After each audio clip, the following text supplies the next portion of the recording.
It's just you gotta be where you can't post No. stuff like that. No. Period. And people they think that LA like it's La La Land or it's soft. No. And it's not. It's very hard. The people here are very tough. I mean, it's just people out here are a little different the way they handle things. I mean, it's out here it's a delayed reaction. Now they're going to get you. Like, for example, on the East Coast, like it's almost like you see it coming. So it's like a wave.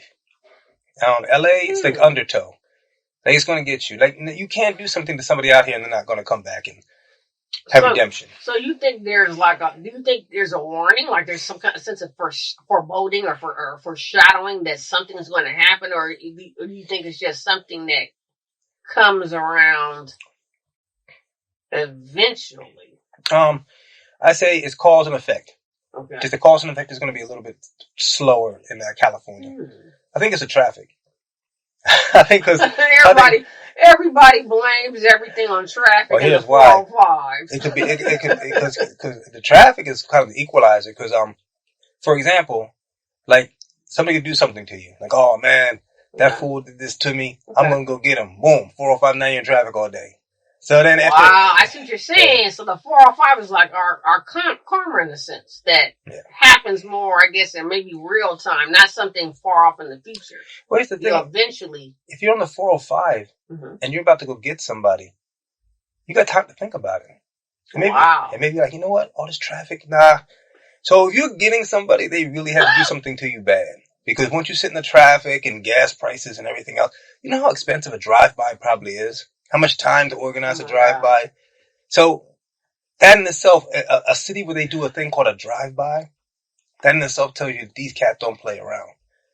But drive-by, I mean, that's probably, I hate to say it, that's probably like the perfect crime. You're in a car and you pull out a weapon, and of course it's a cowardly act. Well, all murders. But thank you, all murders are cowardly acts. But to me, something in a car is really, to me, that's just. Well, here's the thing. Okay? You belong beneath the prison to me. Well, because it's a moving vehicle and people can't see where it came from, especially if it occurs on the freeway. And you can hit all these innocent people, because who could shoot from a car? You know, I mean, most people can't shoot a gun from a stationary position. Wow. How you can shoot a gun from a moving vehicle? That's a good point. People get trained in the army to do that. These guys don't even finish high school and do drive-bys. But here's the thing why the drive-by is so popular, because if you hit somebody, all you do is hop on one of these off-ramps and you're off. Yeah, you're off. Yeah, that's true. That's so true. So, we're not advocating drive-bys. I'm just saying any place that does a drive-by or really started doing drive-bys, that's a place you kind of take serious when you go there. Yeah. Like, you don't sit there and say, hey, these people are soft or anything like that. Because Boys in the Hood is probably Disney compared to what really happens out here. Like, if you go to Nickerson, I was in Nickerson Gardens one time. Man, I was in Watts one time. No, a couple of times. Visiting my friend Jay. Jay's been here. Jay Slay. Shouts out to Jay Slay. Hey, Jay. What's up? So I've been in Watts. Jay lives in Watts. And he lives down near the Watts Towers. Okay. That train station down there. So, yeah, and one time we went to a liquor store. You know, to get I was getting White Claws. I was drinking, that was probably the softest move to do in Watts. I was going to say, isn't that kind of an upscale, kind of I look at that as being kind of bohemian, kind of the new trend. It is. And it's wrong to drink White Claws in Watts. It's a definite thing that says, yo, I might as well wear the gold chain. Here's two things don't do in Watts. Don't wear gold chain to Roscoe's, and don't get White Claw when you're in Watts. Okay. So I did. I got White Claws in Watts. Mistake probably. Probably not a good move. Not a gangster move. So I went in there. When I walked in the liquor store, I was scared. For the first time in my life, I'm a grown man. Not a lot of stuff scares me, but I was actually scared. I was scared to go in, then I was scared to go out. I was like, man. So what happened? Did you see someone in there? Or just an eerie feeling? Sometimes they say we have a sixth sense. Yeah, my sixth sense was like, yo, get the hell out of here. My sixth sense is why we come in here. Yo, the dudes outside look rough, and the dudes, and it was just crazy, man. They're very hard dudes out there. Not saying guys really scare me or anything, but yeah, these guys scare me. So, I got in and out, and I was like, man, like, it's been such a long time since I felt like that. And I used to live near Camden and everything. Camden's a really rough city in itself, but Not compared to Watts. So yeah, Watts is a place that you really want to kind of be careful of, and don't buy White Claws in Watts. I'm gonna look at the camera. No, do not buy White Claws. That's a bad. If you don't buy White Claws in Watts, you might as well wear a big gold chain. So Same thing's gonna happen. Projecting the wrong. You're manifesting your death. Okay. Like, why'd he die? Oh man, mango White Claw. It's a mango White Claw. You had to have it. Oh wow. And here's the thing: you go in to get the White Claw, and it's not where you can see it. So you got to ask the owner. The Korean owner. Looking at you side eye with that side eye. What? White Claw. Well, Okay. maybe if he was a brother, yes. Okay. Korean owner, he has it in there. He has White Claw, and he's allowed. White Claw's over there, right in that 2 rows over there. White Claw. So he'd say White Claw twice. So people all of a sudden hear White Claw outside. Like, but yo, who's in there getting White Claw? Yo, you see that White Claw? Yo, he robbing that fool. Like, oh man, now I gotta buy some OE and pour the White Claw in the OE. No, I can't do that. But I just got in and out. It's crazy. So yeah, that's my White Claw days. I don't drink White Claw anymore. Really trying to cut down my drinking, to tell you the truth. That's good. Yeah, it was crazy. So not White Claw. Well, yeah, stay away from White Claw and don't go into Watts unless you have a reason. That's what I'm trying to say. Back to the PB. What's the name? PB and Rock? PNB Rock. PNB Rock. Mm-hmm. Maybe it would have had a better name too. But here's the thing they do in LA. They are notorious for stealing chains. Notorious. They are notorious for it. They robbed Shaq, Lil Wayne, all these rappers and stars allegedly get robbed. That's why a lot of them become gang members, because they have to become a gang member. Either on the gang member side, or the gang member is going to see you. That's why Chris Brown allegedly is a blood. I heard Ray J's a real blood, and he's a real blood from Carson. Wow. I heard that yesterday from a crip. Told me Ray J is actually at Central Park blood. See, I can't even see Ray J. Especially with his father. His father is a vocal teacher and incredible part of the ministry. And Randy and Ray J, both incredible, phenomenal singers, phenomenal talent. Happened to survive in Carson. Wow. Carson borders Wilmington, Compton. So just to make so you can survive next to Compton, you have to join. It's a neighborhood thing, for protection a lot of times. I don't advocate gangs, but they sometimes they're necessary, unfortunately. So what they do out here is they steal your chain, and then make you buy it back. That's what they do. They steal your chain, and they just give you a phone call and say, "Hey, we got your chain." Or a middleman will come up there and say, "Hey, we got your chain. You want it back?" And you just buy it back from them. So that's what they probably would have done to that dude.